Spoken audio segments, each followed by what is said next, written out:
The towering buildings of the city loomed over Barnaby like giant silent sentinels. Their sheer scale was breathtaking, a stark contrast to the cozy, familiar confines of the toy shop. From his vantage point on the gritty pavement, he could see windows stretching up endlessly, some dark and vacant, others glowing with the warm, artificial light that hinted at lives unfolding within. He imagined families gathered, stories being told, a world of bustling activity happening just beyond the brick-and-mortar walls. The sheer verticality of it all was disorienting, making his plush head spin slightly as he tilted it back to take it all in. It was as if the city itself was a colossal, sprawling toy, made not of wood and stuffing but of stone and steel and glass. The streets, even in the late hours, pulsed with a life of their own. Headlights of passing cars sliced through the darkness, creating fleeting tunnels of light that illuminated the pavement before him. They moved with an incredible speed, their engines a low, continuous hum that vibrated through the soles of his corduroy shoes. Barnaby watched them, fascinated. They were like metallic beetles, their luminous eyes piercing the night, each one carrying its occupants to destinations unknown. He found himself trying to predict their paths, to anticipate their turns, a silent game of observation played out against the backdrop of the city's nocturnal rhythm. He had to be quick, to be aware, to avoid becoming a mere obstacle in their swift, purposeful journeys. The vastness of the city was not just in its height, but in its relentless movement.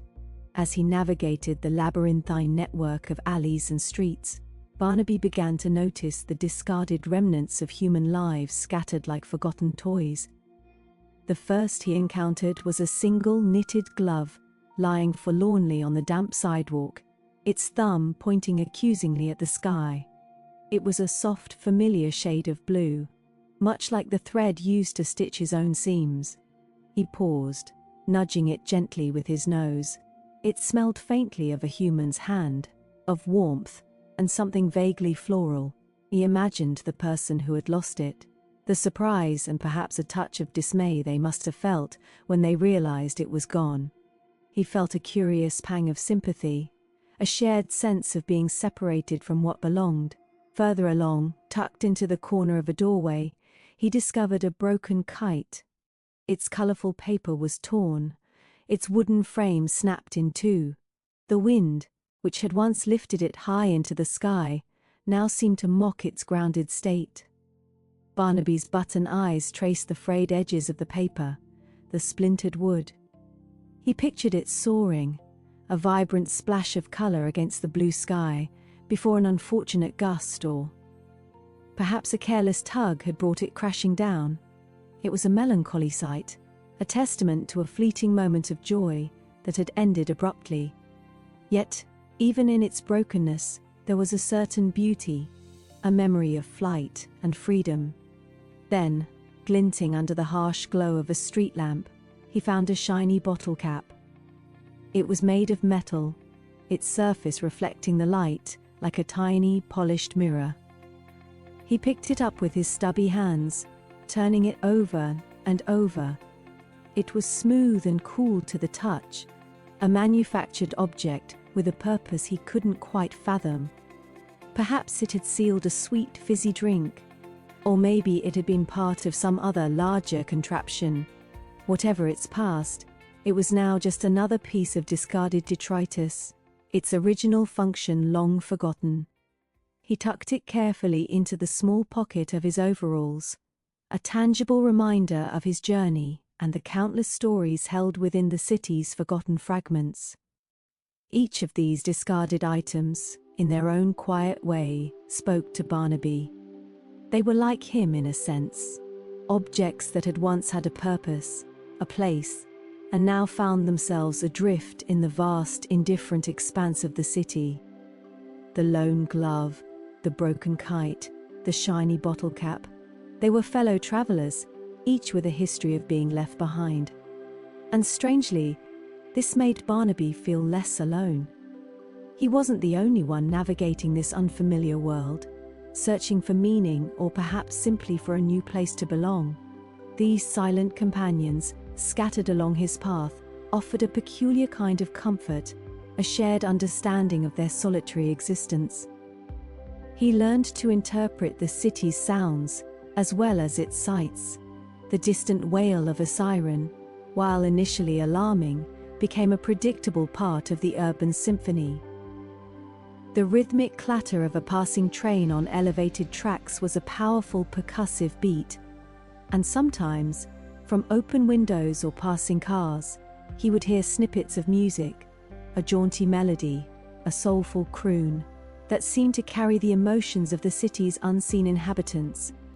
He found himself humming along, his plush throat vibrating with the unfamiliar tunes, each note a step closer to understanding the human world.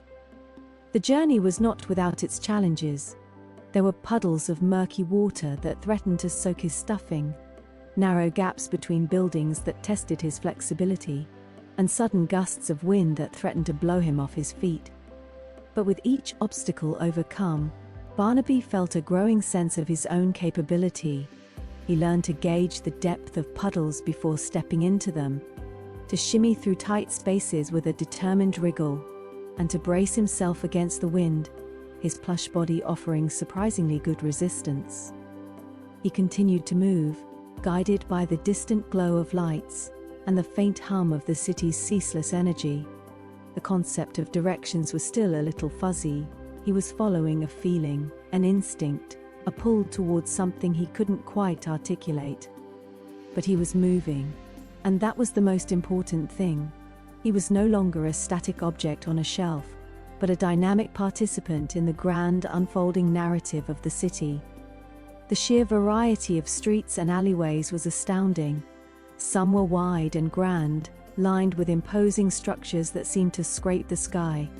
Others were narrow and winding, their walls closing in, creating a sense of intimate confinement. Each turn brought a new perspective, a new sensory experience. He passed by dimly lit cafes, the scent of coffee and pastries wafting from their doors, a tantalizing aroma that made his stuffing stir. He saw grand theaters with ornate facades, their marquees promising entertainment and escape. He even caught glimpses of parks, dark and quiet in the night, their trees like sleeping giants. He began to develop a more sophisticated understanding of the city's layout, a mental map pieced together from the landmarks he encountered and the sensory cues he absorbed. The rhythmic flashing of a particular traffic light, the distinctive silhouette of a certain building against the night sky, the unique smell of a particular street corner. All these details began to form a coherent picture in his plush mind. He was becoming a seasoned urban explorer, a connoisseur of the city's hidden pathways and forgotten corners.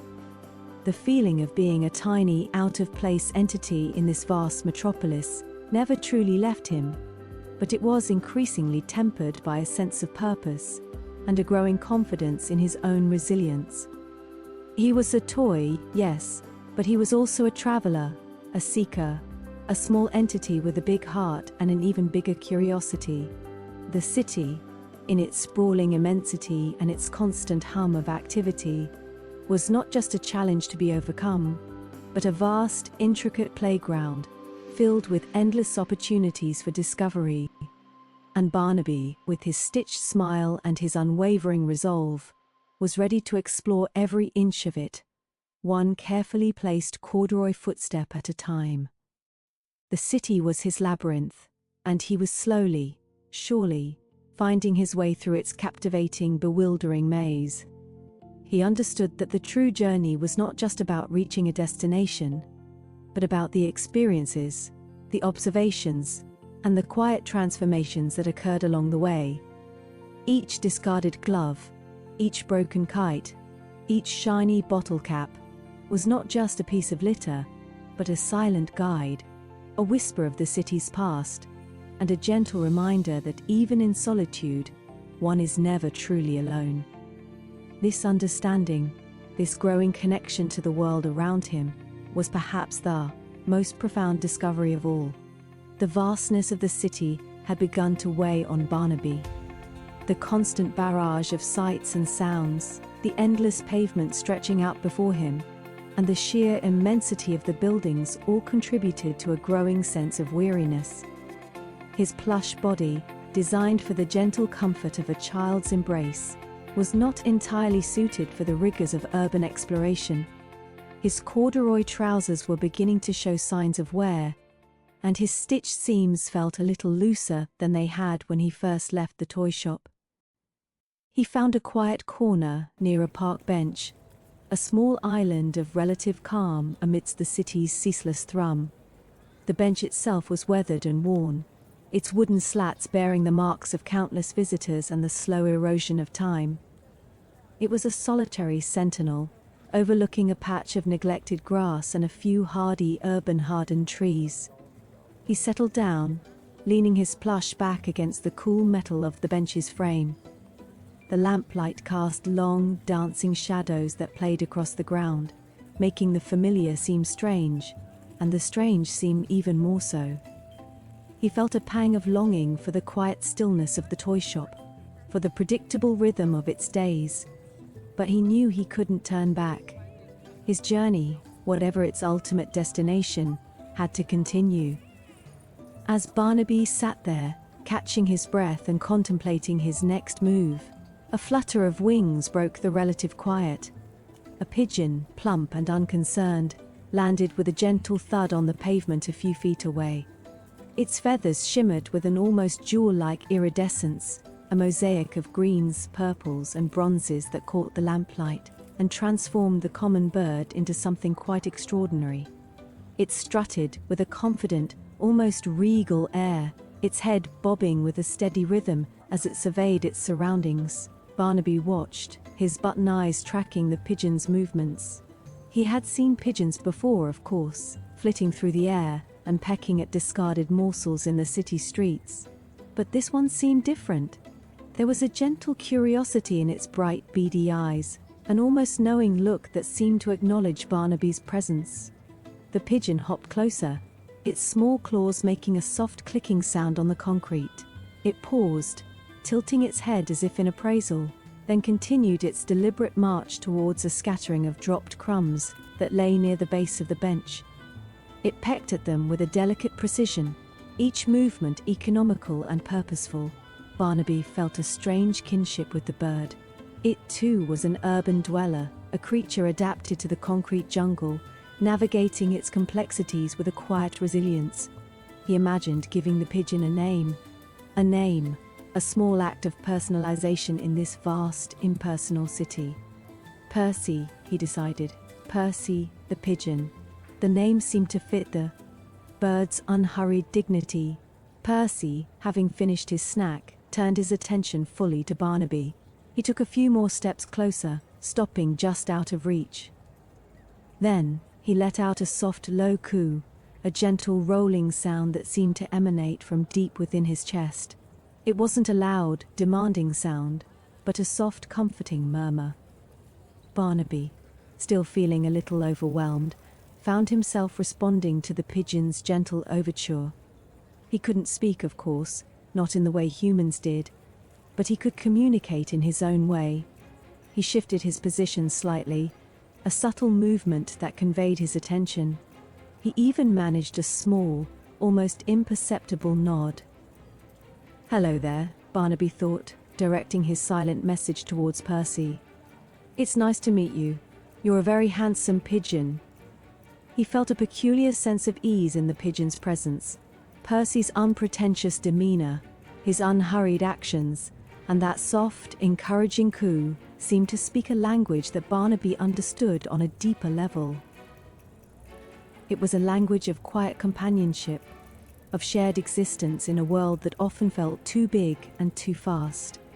Percy responded with another coo, this one a little more drawn out, a melodic trill that seemed to carry a question. Barnaby felt emboldened. He decided to share a little of his story, a condensed version of his journey. He thought about the toy shop, the warmth of the shelves, the anticipation of being chosen, and then the sudden, unexpected adventure that had led him to this very spot. He visualized the journey in his mind, the winding streets, the discarded treasures, the moments of both fear and wonder. He projected these images and feelings towards Percy, hoping the pigeon would somehow grasp his predicament. "I'm a bit lost," Barnaby thought, picturing himself turning this way and that, unable to find his way back. "I'm a toy, you see, and I've wandered quite far from home. The city is very big, and sometimes I don't know which way to go. It can be a little lonely." He punctuated his silent thoughts with a wistful inclination of his head. Percy listened, or at least he seemed to. He cocked his head again, his bright eyes fixed on Barnaby. Then he began to bob his head in a rhythmic, encouraging fashion. "Cuckoo bob bob, cuckoo bob bob." It was a gesture that, to Barnaby, felt profoundly supportive. It was as if Percy was saying, "Yes, I understand. It's all right. Keep going, little doll. You'll find your way." The pigeon's steady gaze, its gentle sounds, and its rhythmic bobbing created a small pocket of understanding in the vastness of the night. Barnaby felt a warmth spread through his plush form, a sense of not being entirely alone in his quest. He continued to share, describing the interesting things he had seen: the discarded glove, the broken kite, the shiny bottle cap.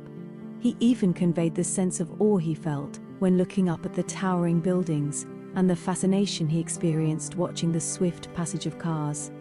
He tried to convey the feeling of smallness, but also the growing sense of his own resilience. He was a toy, yes, but he was also an explorer, a brave adventurer in his own right. Percy remained a patient listener, occasionally punctuated by another soft coo or a contemplative tilt of his head. The pigeon's presence was a balm to Barnaby's weary spirit. It was a simple encounter, a meeting of two unlikely souls on a city street, but it was significant. It was a reminder that even in the most unexpected of places, kindness and understanding could be found, even from a plump, iridescent feathered pigeon named Percy. Barnaby looked at Percy, a genuine warmth radiating from his stitched smile. He extended a stubby, corduroy-clad hand towards the pigeon, a gesture of gratitude. "Thank you, Percy," he thought, his silent voice full of sincere appreciation. "You've made me feel a lot better." He understood that Percy couldn't solve his problems, couldn't point him in a specific direction, but his simple, unwavering presence was a comfort beyond measure. It was a silent acknowledgement of Barnaby's journey, a shared moment of respite. Percy, as if understanding the sentiment, took a few more steps closer, and then, with a gentle flutter, hopped onto the edge of the park bench, just a short distance from Barnaby. He settled down, tucking his legs beneath him, and began to preen his magnificent neck feathers. The iridescent hues shifted and shimmered under the lamplight, a dazzling display of natural artistry. Barnaby watched, mesmerized by the quiet elegance of the pigeon's movements. It was a moment of peaceful coexistence, a pause in the relentless march of the city. Barnaby felt a renewed sense of resolve. Percy's quiet encouragement had rekindled his spirit. He wouldn't give up. He would continue his journey, learning from every encounter, every sight, and every sound. The city was a vast and complex place, but it was also a place of wonder and discovery. And with companions like Percy, even if only for a fleeting moment, the path ahead seemed a little less daunting. He imagined Percy continuing his daily routines, a small but vital part of the city's intricate tapestry. He thought about the other creatures he had seen, the scurrying of mice in the shadows, the distant bark of a dog, the chirping of sparrows hidden in the eaves of buildings.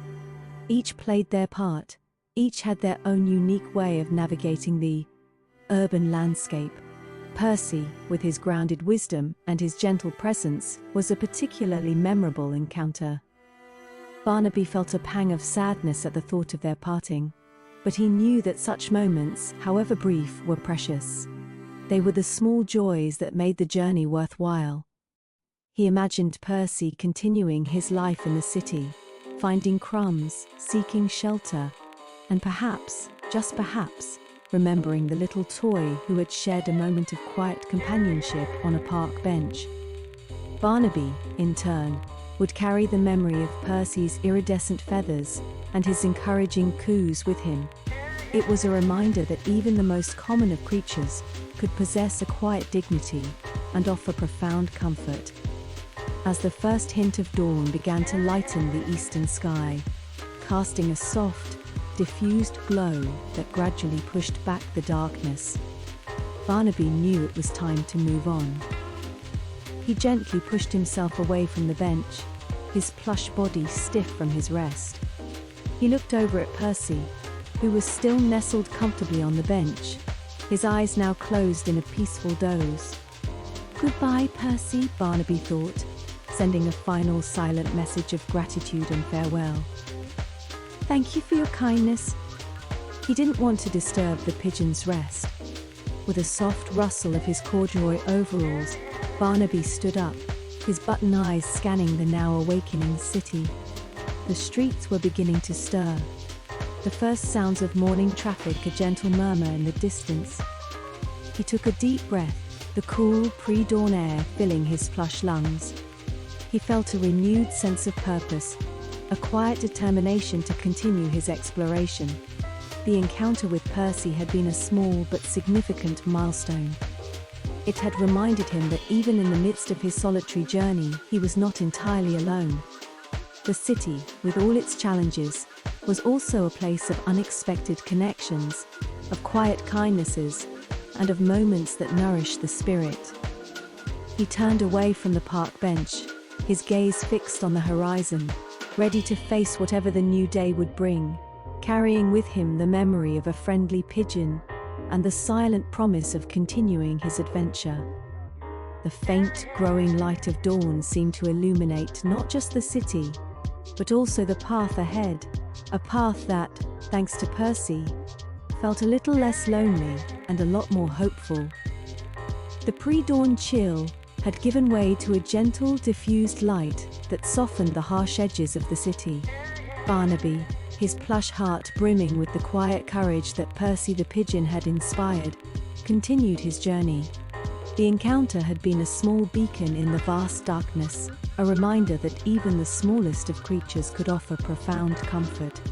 He walked with a slightly lighter step, his corduroy trousers still a little worn, but his spirit decidedly less weary. He navigated the sleeping streets, the silence broken only by the distant hum of early morning traffic and the occasional chirp of a waking bird. He passed by darkened shop windows, their displays muted and mysterious in the dim light, and crossed deserted intersections, the painted lines on the asphalt seeming like pathways to unknown lands. As he turned a corner, his progress was abruptly halted. A torrent of water, dark and turbulent, rushed across his path, completely blocking his way. It was a gutter, usually a modest channel for rainwater, but swollen and furious from the recent downpour. To Barnaby, it appeared as a wide, fast-flowing river, its currents swirling with an almost menacing energy. The water churned and eddied, carrying with it a debris of fallen leaves, discarded wrappers and twigs, all caught in its relentless momentum. The sheer volume of water was daunting, its rapid flow suggesting a power that could easily sweep him away. He stood at the edge, his button eyes wide with a mixture of surprise and apprehension. This was an obstacle far more formidable than anything he had encountered so far. The paved surface ahead of him, usually a solid and reliable ground, was submerged beneath this rushing water.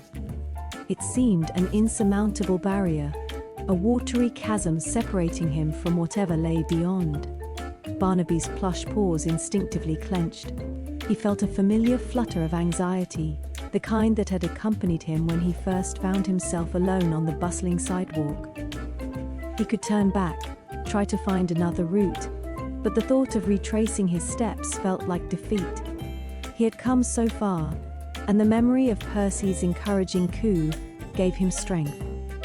He peered intently into the churning water, searching for any sign of a way across, any possibility that wasn't simply giving up. The water roared, a constant, insistent sound that filled the air and seemed to amplify his own sense of smallness. He could see the other side, the the familiar grey of the pavement beyond the gutter, but it seemed a world away, separated by this unyielding aquatic barrier. His gaze, however, was drawn to something floating near the edge of the gutter, bobbing precariously on the surface of the rushing water. It was a leaf, a large, sturdy one, its once vibrant green now faded and tinged with brown from its time in the damp. It had been dislodged from a nearby tree and, caught in the overflow, was being swept along by the current. To Barnaby, it wasn't just a fallen leaf, it was a potential solution, a small floating vessel in this watery expanse. It was sturdy enough, he judged, to bear his weight, or at least the weight of his plush form. The thought sparked a flicker of determination within him. He couldn't swim, of course, not in the way a creature with fins or webbed feet could, but he could paddle, he could steer.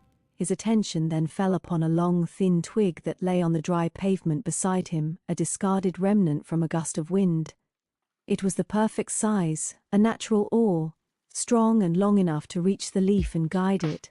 A plan began to form in his mind, a daring strategy born of necessity and a burgeoning sense of resourcefulness.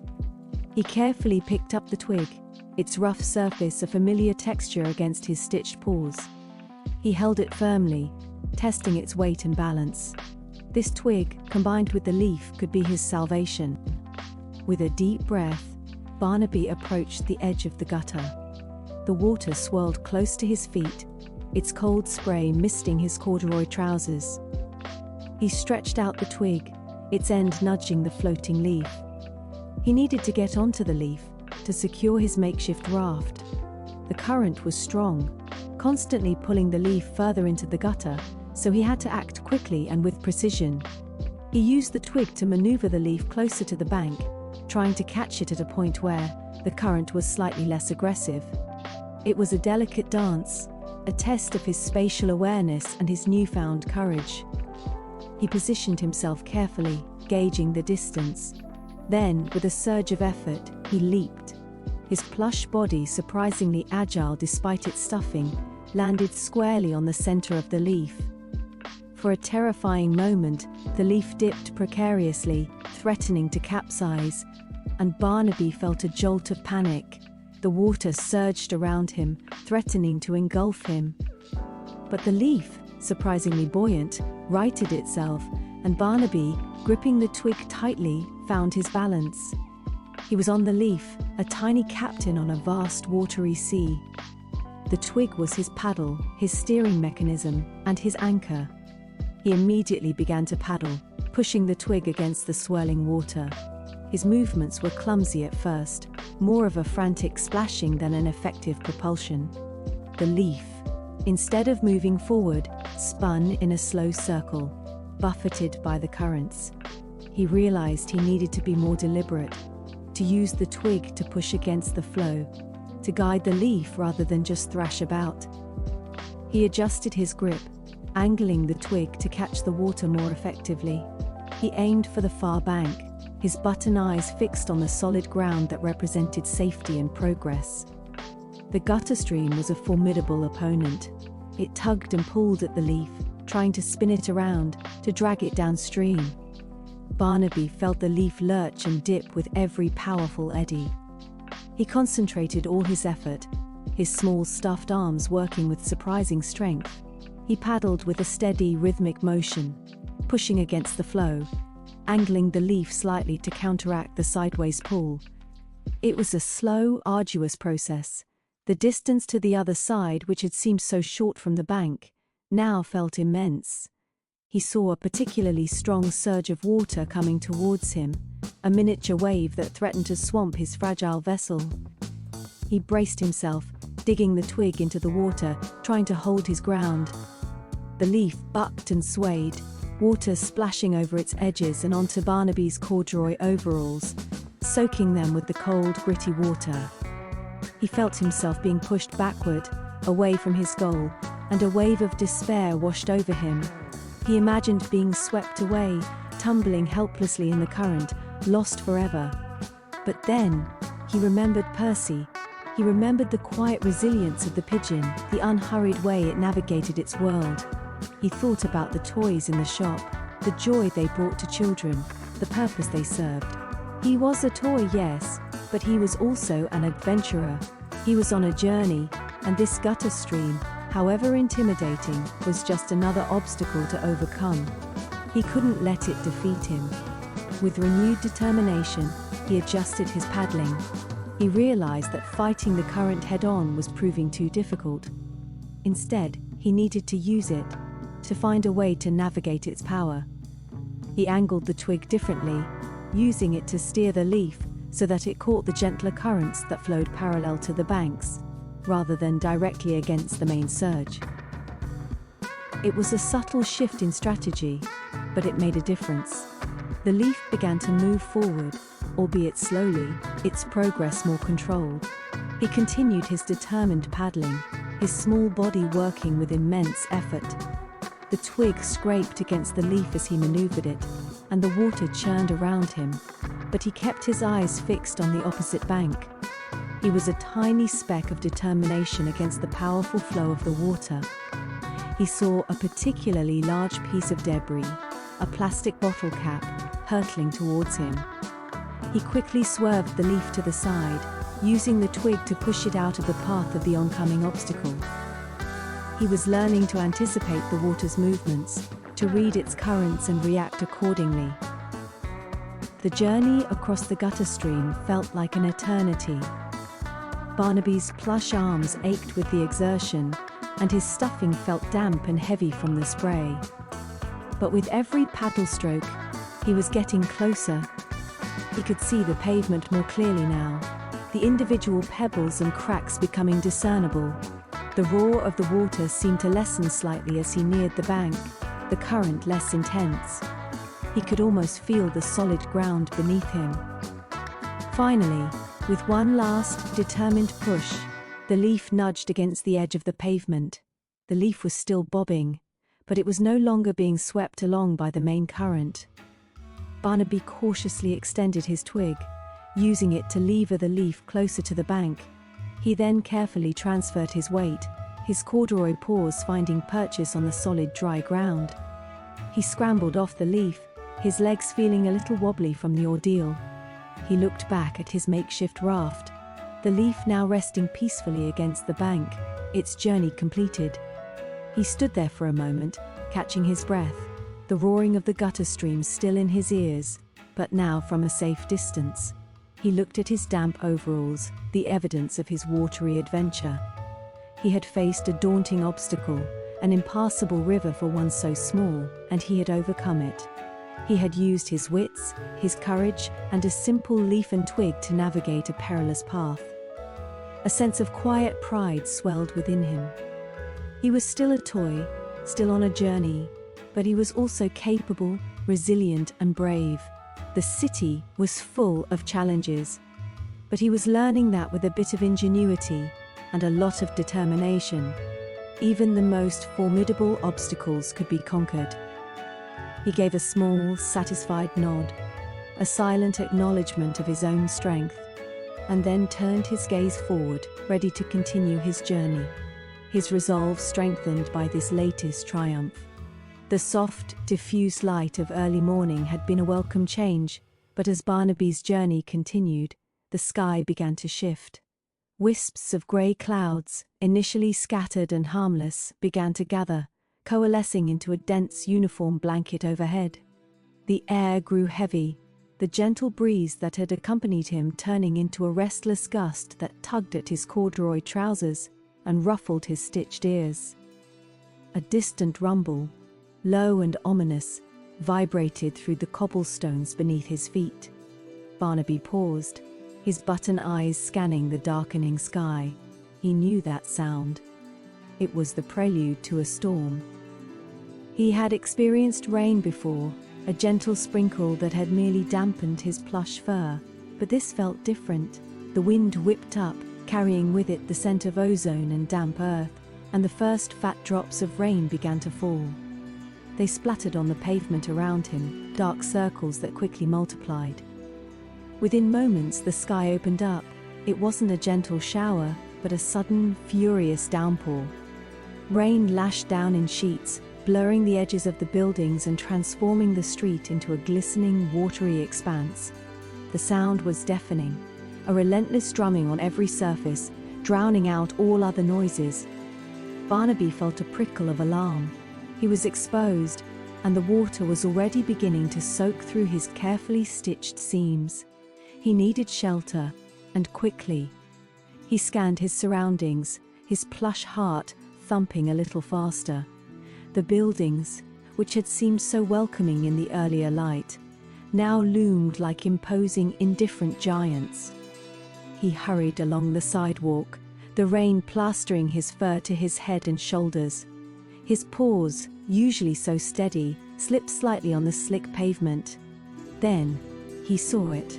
Nestled between two larger imposing structures was a small shop, its windows dark and its door firmly shut.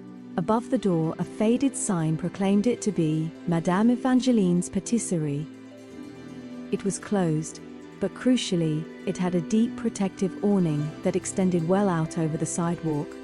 It was a beacon of hope in the deluge. With a renewed burst of speed, Barnaby scurried towards it, his short legs churning. He reached the entrance just as another torrent of rain came down, and he ducked gratefully beneath the canvas shelter. The awning offered a welcome reprieve from the full force of the downpour. The noise of the rain was still considerable, a muffled roar now, but here, he was dry. He could see the rain hammering against the awning above him, creating a constantly shifting pattern of shadows and light. He pressed himself against the brick wall of the bakery, feeling the rough texture against his back. The air here was cooler, shielded from the wind and the direct onslaught of the rain. He looked through the large display window of the bakery. The interior was dark, but through the streaks of rain that ran down the glass, he could make out the shapes of tables and chairs, all neatly arranged. And then, his gaze fell upon the counter. Even in the dim light, he could discern the ghostly outlines of pastries, cakes, and breads. A faint, sweet aroma, barely perceptible above the dampness of the rain, seemed to emanate from within. It was the scent of freshly baked bread, of sweet, buttery pastries, of warm, comforting kitchens. The smell was intoxicating. It conjured images of cozy rooms, of crackling fires, of hands carefully shaping dough. It spoke of warmth, of nourishment, of belonging. It was the smell of home, a concept Barnaby only vaguely understood, but deeply yearned for. He imagined sitting at one of those tables, a warm roll in his paws, the gentle glow of a lamp overhead. The contrast between the inviting interior of the bakery and his current, solitary predicament was stark. He was a toy, unstuffed with the same warmth as the bread he smelled, unhomed, a traveler in a city that seemed to hold so much comfort for others. He watched as the raindrops cascaded down the window panes. Each drop, as it traced its path down the glass, seemed to catch and refract the distant city lights, turning them into 1,000 tiny, shimmering diamonds.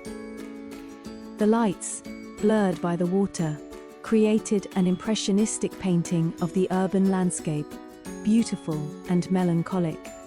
Barnaby traced the path of one particular raindrop with his button eyes, following its journey until it merged with others at the bottom of the pane. It reminded him of his own journey, a single entity navigating a vast and often overwhelming world, encountering moments of beauty and moments of challenge. This unexpected pause, this enforced stillness, gave Barnaby time to reflect. He thought back to his departure from the toy shop, the initial fear and confusion. He remembered the kindness of Percy the pigeon, a small but significant encounter that had bolstered his spirits. He thought about the obstacle of the gutter stream, the ingenious solution he had devised, and the quiet triumph of crossing it. Each memory was a testament to his own resilience, a growing understanding that even a small, stuffed bear could face adversity and emerge stronger. He realized how far he had already come, not just in terms of distance, but in his own inner journey. The fear that had once paralyzed him was now tempered by a growing sense of courage. The uncertainty of his path was still present, but it was now accompanied by a spark of determination. He was no longer just a lost toy. He was an adventurer, a problem solver, a survivor. However, the reflection also brought with it an awareness of the challenges that still lay ahead. The storm was a potent reminder of the unpredictable nature of his journey. The city, while full of potential helpers and moments of beauty, was also a place of obstacles and indifference. He was still alone, still without a home, and the path to wherever he was going was still long and uncertain. The scent of the bakery, so comforting, also served as a poignant reminder of what he lacked. He shifted his weight, feeling the dampness that had managed to seep into his corduroy trousers. The temporary dry spell under the awning was a blessing, but he knew he couldn't stay there forever. The storm would eventually pass, and he would need to continue. He peered out from under the awning, watching the relentless downpour. The streets were empty, the usual hustle and bustle of the city silenced by the weather. It was a world transformed, a world that seemed to be holding its breath. As he watched, a delivery van rumbled past, its headlights cutting through the gloom. It splashed through a puddle, sending a wave of water high into the air. Barnaby flinched back slightly, grateful for the protection of the awning. The van was a fleeting glimpse of the outside world, a reminder that life continued even in the midst of the storm. He wondered if the baker, Madame Evangeline, would ever know that a small plush bear had taken refuge under her awning. He imagined her, a kindly woman with flour dusting her apron, perhaps humming a tune as she worked. He felt a strange sort of connection to her shop, to the warmth it represented. It was a fleeting thought, a momentary imagining of a life that was not his, but it was enough to keep his spirits from flagging. The rain showed no signs of abating. The drumming on the awning continued, a constant, rhythmic beat. Barnaby settled himself more comfortably against the wall, his small body absorbing the last vestiges of warmth from the brick. He closed his button eyes for a moment, not to sleep, but to gather his thoughts, to fortify himself for the journey that awaited him once the rain stopped. He had found shelter, a brief respite from the storm, and in that stillness, he had also found a quiet strength. The city was a vast and often daunting place, but he was learning its rhythms, its challenges, and its unexpected moments of grace. He was a toy, yes, but he was also a traveler, and every experience, even a soaking downpour, was a step on his path. He took a deep breath, the damp air filling his stuffing, and waited for the sky to clear. The memory of Percy's coup, the scent of the bakery, and the quiet resolve within him were his companions in the storm. He knew that when the rain finally stopped, he would be ready to continue, a little wetter perhaps, but no less determined. The world outside the awning was a tempest, but within him, a steady calm was beginning to take root. He was a small bear with a big journey ahead, and even the most formidable storms could not deter him from his purpose. He was learning to navigate not just the streets of the city, but the landscape of his own courage. The shelter was temporary, but the lessons learned within it were as solid as the brick wall against which he leaned. He could hear the water still rushing in the gutters, a testament to the power of the storm, but for now, he was safe, dry, and ready to face whatever came next.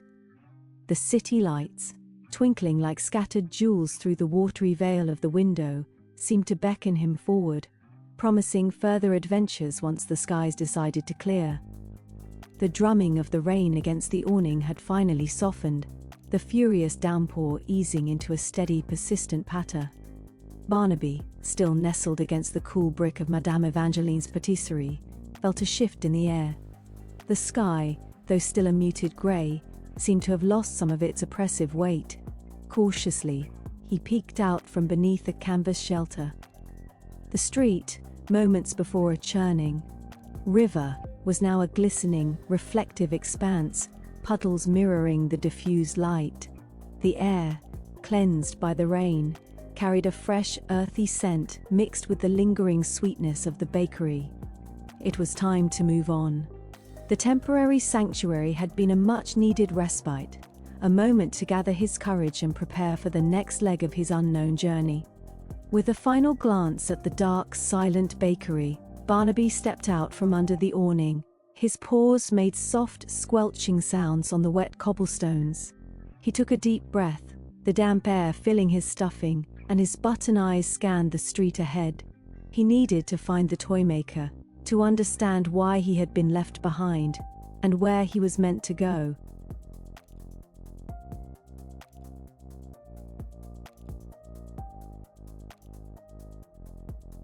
As he began to walk, a peculiar sight caught his attention. Just at the edge of the awning's reach, where the water had pooled and then receded, was a faint scattering of something unusual. Tiny, delicate curls of pale wood, almost like fallen leaves, lay dusted across the damp stone. Barnaby tilted his head, his stitched ears twitching. He bent closer, his nose almost touching the ground. He recognized the scent immediately. A faint, sweet aroma that was undeniably familiar. It was the scent of freshly carved wood, the very same scent that clung to him, that was intrinsically him. These weren't just any wood shavings, they were the byproducts of a craftsman's careful work, the unmistakable scent of a toy being made. And more than that, they were the scent of his making. He remembered the gentle rasp of the tools, the subtle sweetness of the wood as it was shaped by skilled hands. It was the smell of the toymaker. A jolt of excitement, sharp and exhilarating, coursed through Barnaby. His button eyes widened. This was it? This had to be a sign. The toymaker had been here. He had passed this way. And these shavings, so delicate and sweet, were a trail, a breadcrumb path left just for him. It was a tangible connection to the one person who might hold the answers he so desperately sought. His previous weariness seemed to melt away, replaced by a surge of hopeful energy. His wobbly legs, which had felt so heavy and uncertain just moments before, now seemed to propel him forward with a newfound urgency. He lowered his nose again, his gaze fixed on the ground, searching for the next cluster of shavings. They were scattered intermittently, a subtle whisper of the toymaker's passage. He followed them, his pace quickening, his heart thrumming with a blend of anticipation and determination. The trail led him away from the street and towards a narrow, less traveled alleyway that ran alongside the bakery. The cobblestones here were even more uneven, and the shadows were deeper, but Barnaby pressed on, his senses keenly attuned to the subtle scent. Each finding of the wooden shavings was like a small victory, a confirmation that he was on the right track. He imagined the toymaker, perhaps pausing here for a moment, his workbench and tools close at hand, leaving these tiny markers with deliberate intent. The alley was quiet, the sounds of the city muffled by the surrounding buildings. The rain had stopped entirely now, leaving behind a fresh, clean world. Sunlight, breaking through the parting clouds, cast long, dramatic shadows that stretched across the damp ground. Barnaby navigated the uneven path, his button eyes darting from side to side, meticulously tracking the faint, sweet trail. He passed by overflowing bins and the back entrances of shops, the air here carrying different, less pleasant smells that fought with the sweet wood scent. But Barnaby focused on his purpose, his gaze locked on the ground. The shavings were sparser here, making his search more challenging. He paused, sniffing the air, trying to discern the faintest hint of the wood. And then, he saw it. A slightly larger pile of shavings, indicating a more deliberate stop. Next to them, almost as if placed with care, was a small discarded wooden peg. It was smooth and unvarnished, clearly a piece that hadn't made it into a finished toy. Barnaby picked it up with his paws, turning it over. It felt smooth and cool to the touch, a tangible connection to the toymaker's craft. He tucked it carefully into the small pocket he had found sewn into his corduroy trousers. The trail of shavings continued, leading him further into the labyrinth of the city's backstreets. He emerged from the alley onto another street, wider than the last, but still not as bustling as the main thoroughfares. Here, the shavings were more frequent, leading him in a particular direction. He kept a steady pace, his internal compass now guided by the scent of his own creation. He wondered if the toymaker was searching for him too. Had he left these clues because he knew Barnaby would eventually find them? Or was this just a happy coincidence, a side effect of the toymaker's own travels? Barnaby clung to the hope that it was the former, that there was a purpose behind this trail, a deliberate attempt to guide him. The sun, now fully emerged, painted the wet buildings in a warm golden light. The city, emerging from the storm, seemed to hum with a renewed energy. Barnaby, however, was focused on the ground beneath his paws, his attention unwavering. He saw a small cluster of shavings leading towards a set of steep stone steps that descended into what looked like a narrow courtyard. With a deep breath, he began to descend. The steps were worn and uneven, and he had to move carefully, his small frame navigating the drop with precision. The courtyard was a hidden space, enclosed by tall buildings on all sides, with a single arched entrance. It felt like a secret place, a pocket of quiet within the bustling city.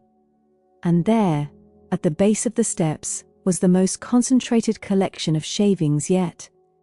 They were scattered in a wide arc, as if someone had been working there, or perhaps sorting through materials. Barnaby's heart gave a hopeful leap.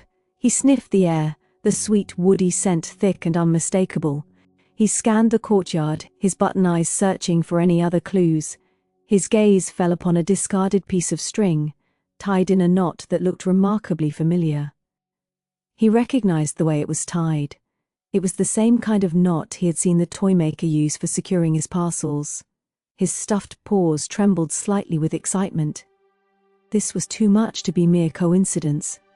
He moved further into the courtyard, his steps now almost a trot.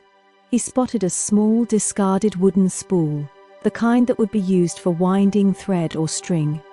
It was smooth and unpainted, and a few stray wood shavings still clung to its surface. He picked it up, examining it closely. It felt solid and well made, a testament to the toymaker's craftsmanship. He added it to his growing collection of found objects, tucking it safely into his pocket. The trail of shavings seemed to end here, at the edge of the courtyard, near a large, heavy wooden door set into the wall of one of the buildings. The door was old and weathered, with a large iron handle. Barnaby approached it, his button eyes fixed on the wood. There, faintly etched into the surface, was a small symbol, a stylized acorn, the very same symbol that was stitched onto his own paw. This was it. This was the place. The trail had led him here, to this door, marked with his own symbol. A wave of relief, so profound it made his stuffing feel lighter, washed over him. He had found his way. He had followed the clues, the breadcrumbs of wood shavings, and they had led him to his destination. He stood before the door for a moment, a mixture of trepidation and overwhelming joy bubbling within him. What lay beyond this door? Would he find the toymaker? Would he finally understand why he was here? He reached out a small, stuffed paw and tentatively touched the rough wood. It was solid and unyielding, a barrier between him and whatever lay beyond. He took another deep breath, the sweet scent of the wood shavings filling his senses. He had come so far, faced so many challenges, and now the answer seemed to be within his reach. He gripped the iron handle, his small paws finding purchase on the cold metal. He pulled, and with a low groan the heavy door began to swing inwards, revealing a dim, mysterious interior. The journey had led him here, to this moment, and he was ready to step into whatever awaited him. The trail of wooden shavings had served its purpose, and now, a new path, unseen and unknown, was opening before him. He didn't hesitate. He pushed the door open further and stepped across the threshold, leaving the quiet courtyard behind.